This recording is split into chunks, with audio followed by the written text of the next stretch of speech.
Directed by Gerald Cargill, Angst is a coming-of-age story documenting the life of the average Austrian male. A movie that's gone on to have quite the impact on the world of extreme and disturbing cinema, with Gaspar Noé, the creator of Irreversible, stating that this movie would help inspire his creations. So once again, we can blame the Austrians. The movie begins with an unnamed man taking a leisurely stroll down a road, armed with a gun while checking for unlocked properties. Eventually, he finds a house with an open front gate, basically an invitation if you think about it, and after knocking on the front door, an elderly woman answers the door before he says, "I'm shooting now," before he proceeds to do some shooting now.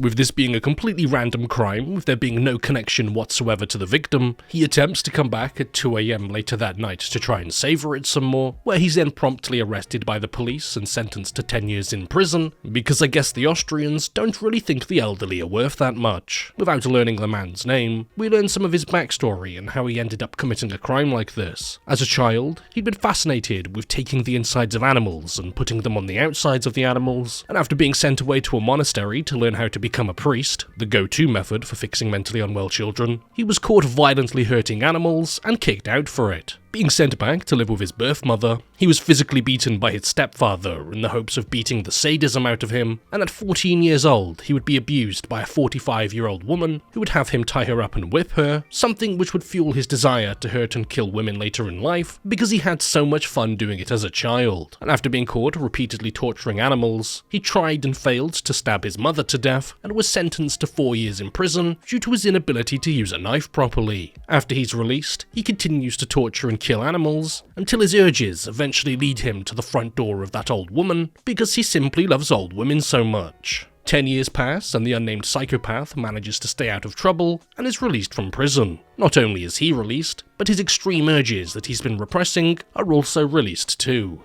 And just like how this psychopath was able to stroll through an open gate and straight up to a front door to do irreversible damage, the same can happen in the virtual world. So thanks to today's sponsor Aura for helping keep our information safe. With the same amount of ease and casualness that he was able to pull that trigger, online criminals can do the same to your information and sell it for a profit. Theft of personal data is something that affects each and every one of us. A recent example is a national public data hack that saw over 3.9 billion people's information stolen and put up for sale on the dark web, which includes full names, addresses, email addresses, phone numbers, social security numbers, and credit card data. But thanks to Aura, you're able to keep yourself safe. Whether it's an email address being sold to a spammer, or incredibly personal information being sold to people to abuse, we're all at risk because it's a rampant practice. Aura conveniently allows you to see which data brokers are selling your information and automatically submits opt-out requests for you to make sure that no one ever knows about those private things you like to purchase. Not only does it reduce the amount of spam you get, but limiting the amount of your personal information that is out there can stop hackers from accessing your bank accounts, social media accounts, and questionable anime streaming services. Aura also comes with a VPN, password management, parental controls, identity theft insurance, and even more, all under the control of one app, keeping you as safe as possible while on the internet. Having one of these tools separately isn't always the greatest form of protection, so at one affordable price, Aura is constantly working in the background to help keep you as safe as it possibly can. So head over to aura.com/bigwill or click the link in the description for a free 2-week trial to keep yourself safe. The movie then tells us that this story is based on true events, and unfortunately a lot of what happens in this movie is incredibly similar to the real-life case of Werner Nisek and the violent crimes he would commit shortly after being released from prison on parole. The first thing the man says to himself as he walks through the prison gates and gets his first taste of freedom is that he's going to do it again, but this time he won't get caught. And despite literally just being released from prison, he immediately goes on the hunt and ends up at a nearby coffee shop where 2 young women are sitting, and proceeds to use the ancient Austrian flirting technique of violently eating a sausage while never breaking eye contact with them. He fantasizes about what he'll do to them and how he'll lure them away from the coffee shop, but once he runs out of sausage to violently consume, he comes to the realization that there's just too many witnesses here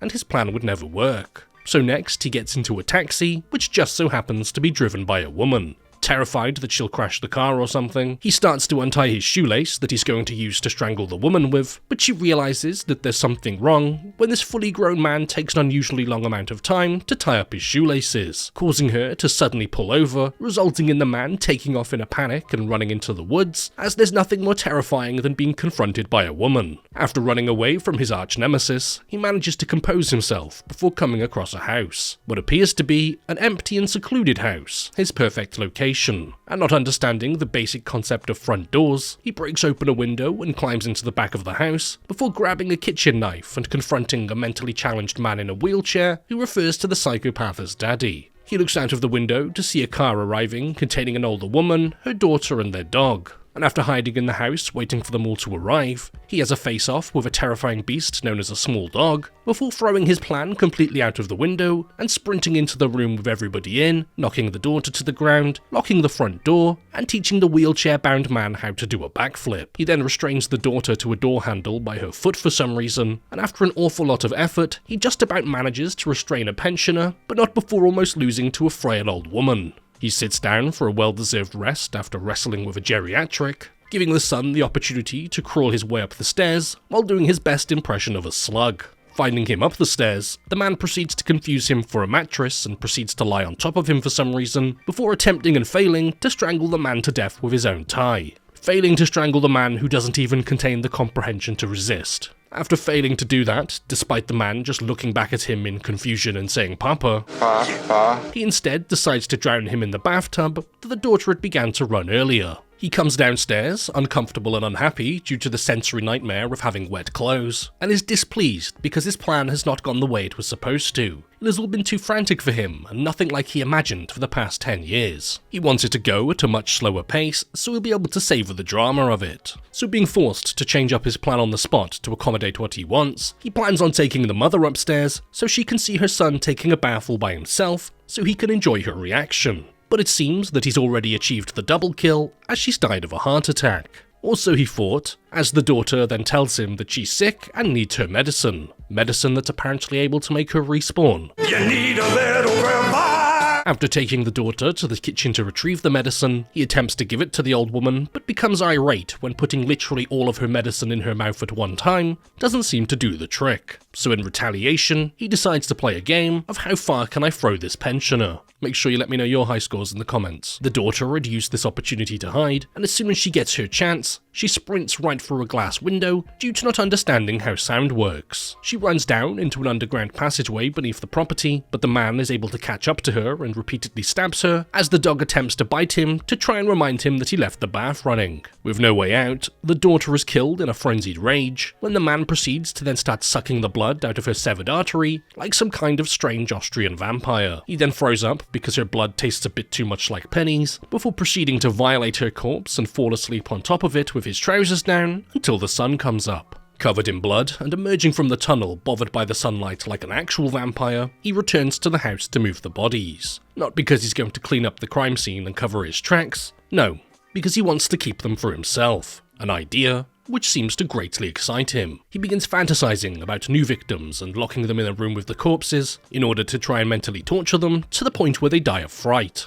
But to do that, he first needs to get the bodies out. So one by one, he drags them down into the underground passageway before stealing the family's car and driving it around to the other end. While covered in blood and various other bodily fluids, he forces all three of them into the back of the trunk before heading back into the house to clean himself up with the kitchen sink, despite him knowing about a perfectly good bathtub upstairs. And after going through all of that effort to clean himself up, he steals himself some new trousers and a coat, but proceeds to put his bloodied shirt back on because I guess he really likes the way it looks on him. After finally getting himself sorted and being ready to leave the house, he gets into the car with the dog and proceeds to drive right through the gate and straight into the back of another car in front of a group of witnesses. He then drives away, repeatedly hitting the same car in front of him because he may be a psychotic murderer, but he's also blind. With a trunk full of fresh goods and a companion to join him, he then proceeds to drive back to the same coffee shop that he visited the previous day after his release and finds the same girl sitting there. He once again begins to think about how he'll lure them away, before coming to the conclusion that he'll just have to take everyone in the room with him, thanks to his newfound confidence.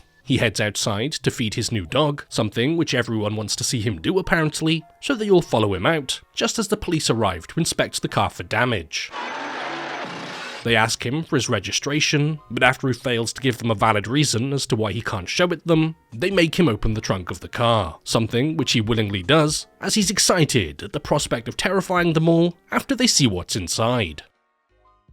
So before this video comes to an end, I'd like to just give a massive shout out and a big thank you to all of the YouTube members and patrons, the people who every month continue to go out of their way to help support the channel, something which I greatly appreciate and I'm incredibly thankful for. If you're interested in becoming a YouTube member or a patron yourself, not only are you just generally being a great help to the channel, but you also get access to a few little cool perks, like being able to join the private Discord server, where you then get links to all uncensored versions of videos going forward. So starting off with the latest YouTube member signups, a big thank you to Jasper875, Marcelli Kenji Noda, TXC0, Cleos Angelo, James Gunn, Giovanni Rossi, Resident Alligator, Nikki Shohan, Jonas Hurst, John, Blood Eagle, Laberty Rave, David J, Heathen, Orion Wilkerson, Laughable Genius, Waluigi, Mr. Smiles, Guatin, Dylan, Mob, Yuppets Vibe, Zaza Lord, Reek1, The Soldier 420, Jesse Holcomb, Di, Dan McCarty, Shaylee, Sir Dominic, Matthew Green, James, Rashomon, Oscar FN, Caleb, Lika Nagoita, Luca Guarneri, Gremlin Absolute, Zane Monroe, Keegan Neely, BL Doss, Sam Rostang, Ashley Taylor, Vayento, Angelo is the One, Tibbs, KG, Mudazar, Pineapple, Austin Clark, Philip Listenfield, Difficulty Spike, JT Jar, Ridley01, Praz, Lassie Tykbeer, Javi Lazada, Penta Shurikens, Hakura Harake, KST, The Last Final Girl on the Left, The La Yirad 1, GOJJ, Kenneth Vizen, B4 Still, Irvin Kulin, Scorpy, Travasta 100, B Moose, Pacey02, Seeker, Dan, Curtis Richardson, Surmakova Barbora, Elizabeth Connor, Bo, Justin Perry, Mr. FPS, Vinny Venom, Alan Askia, Raphael Muller, Riley Jane, Kristen Eriksdottir, and Ann Johnson. Now heading over for the latest Patreon signups, a massive thank you to Amir Sanders, Fernando Rodriguez, Robert White, Sean M, Chocolate Cheeks, Kenzen, Matteo Maserati, Danny Baker, Harvey Tube, Naomi Juarez, Diane Mama, Dre McQueen, Javi Lazada, Nate Nelson, Rickard Nielsen, Miranda Jackson, Marion Cami's Channel, Crazy Shark 8000, Noxus, Acro Spurch, Sebastian Gress, Rock1138, Linus Dingus, Jacob, Ryland Stevens, Austin, Litboy, King Brit 1991, Sean Cleary, Ian Matter, Saijamu, Cohen, Asa Elite, Ace of Spades, Brandon Wack, Long Kidney, William Bridger, Zandu Gulhan, Valeri Matterman, Michael Centraselli, Medi Sidri, Falling Carcass 23, Cameron Jenkins, Taylor Nelson, Noah, Carson Cornish, Nah Nobody, Justin Dungan, The Turtle House, Roma Division, Effin Grimm, Macboy 700 Onion, Nicholas, Sylville Lim, Elliot Tamala, Honey Bunny, Nicholas Dowdy, Alexander, An Evil Waffle, Hangry, Native 209, Mario Balotelli, It GGG, Hannah, Eli Lynn, Luis A. Medina, Gray 8059, Kyle O'Dwyer, Adkasha Mohan, Claire, Nimbus, Passy McHale, Wanda, Alex, Josip Baganak, Caden Duffin, Willie Boy T, Drain Baton, Christian Oy, Zach Fox, Ethan Neal, C. Phil, Ismir Mayer, Sindre, John Jessen, Brody, DBH X Spartan, Bruce Lee, Raven19, and Block. So once again, a big shout out to all of the YouTube members and patrons, and a big thank you to everyone else for watching.